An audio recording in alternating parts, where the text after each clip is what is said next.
One of the principal ethical philosophies is consequentialism, a class of normative ethical theories. This theory can be seen as one of the leading moral perspectives in Western society, and it has dominated media ethics during the last century. As its name suggests, consequentialism holds that the consequences of one's conduct are the ultimate basis for any judgment about the rightness or wrongness of that conduct. Thus, from a consequentialist standpoint, a morally right act is one that will produce a good outcome or consequence. One of the philosophies within consequentialism, besides several classic variations, is utilitarianism. Utilitarianism is a theory in normative ethics which holds that the best moral action is the one that maximizes utility. Utility in this context is happiness or pleasure. In short, this is about the greatest good for the greatest number. By asking what will bring the greatest amount of happiness to the greatest number of people, utilitarians are trying to find out what is best for society as a whole. Back in the 19th century, Jeremy Bentham, the founder of utilitarianism, developed the hedonistic calculus. This is a way of calculating how an act will result in the best outcome for the most people. He actually tried to transform ethics into an exact science. By weighing the pleasures and pains of any given action, his conclusion was that any action that produced more pleasure than pain was morally right. In media and journalism, we can identify examples of a utilitarian way of thinking on a daily basis. Let's take, for example, the invasion of privacy that occurs when a photo of a fatal car accident is published in a newspaper. We all understand that this will cause harm to the victim's family.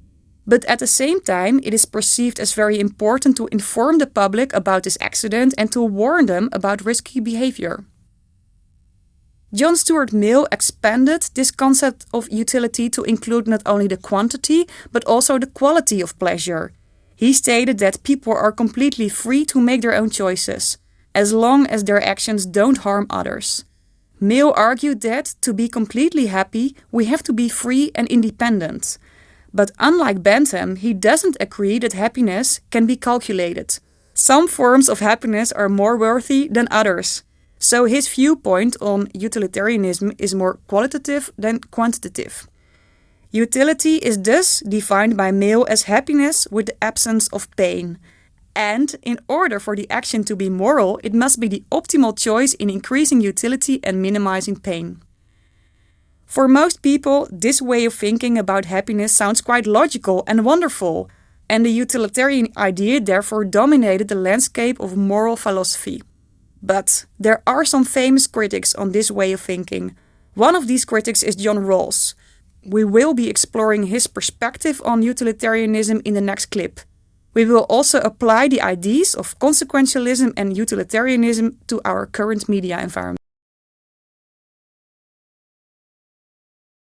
In the previous video, we talked about consequentialism and utilitarianism, ethical theories that focus on the outcomes of one's choices and actions. Let's dive into these theories a little further by looking at criticisms of utilitarianism and what this theory means in our current media environment.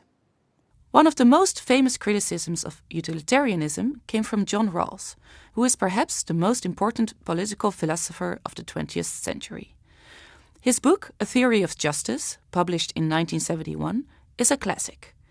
In the book, he presents two principles of justice, which should guide the functioning of any society. The first principle, the liberty principle, calls for a system of basic freedoms and equal rights for everyone.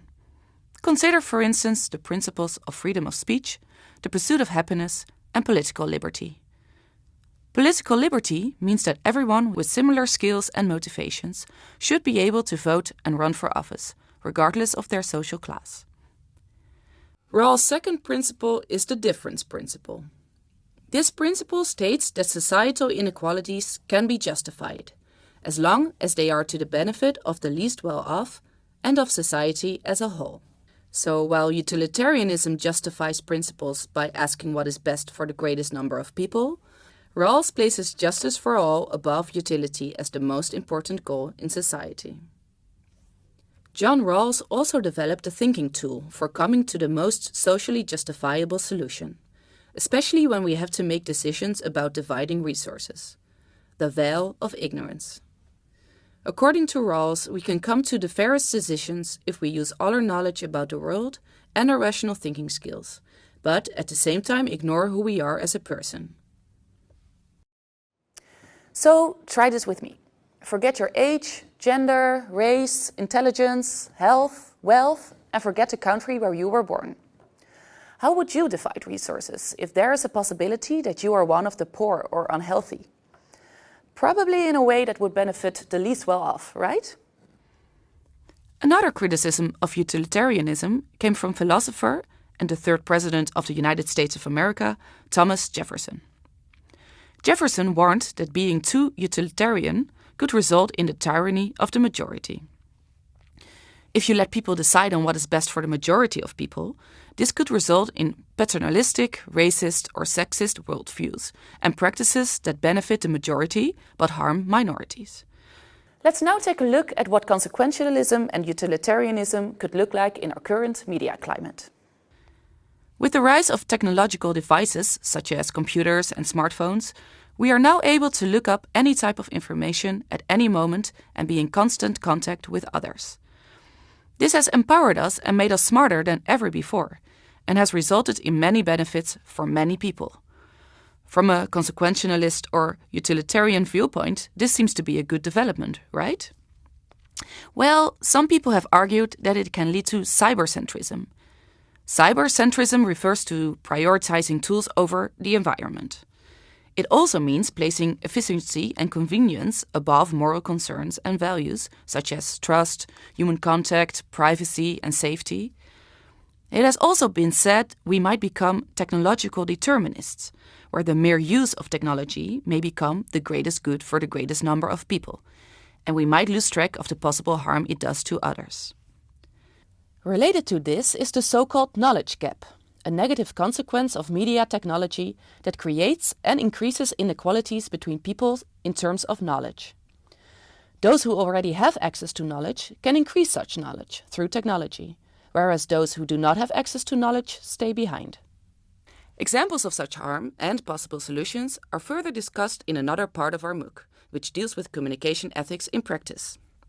But first, let's learn a bit more about how other great thinkers thought about ethical decision-making, starting with virtue ethics in the next video.